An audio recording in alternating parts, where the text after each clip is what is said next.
సభ్యులందరికీ ఏం చెప్పదలుచుకున్నది, ప్రభుత్వ పక్షాన ఏ జిల్లాని ఈ ప్రభుత్వం తీసేయాలని కానీ కొత్తగా ఏదో ఒక జిల్లా ఇవ్వాలని కానీ ఈ ప్రభుత్వానికి లేదు.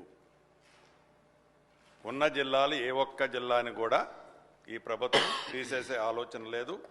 ఏవైతే రాష్ట్ర వ్యాప్తంగా ఇప్పటి వరకున్న 33 జిల్లాలు కానివ్వండి, 76 మండలాలు కానివ్వండి, 621 మండలాలు కానివ్వండి, 76 డివిజన్లు కానివ్వండి, రెవెన్యూ డివిజన్స్, ఆ డివిజన్స్ యాజ్ ఇట్ ఈజ్గానే కంటిన్యూ అవుతాయి.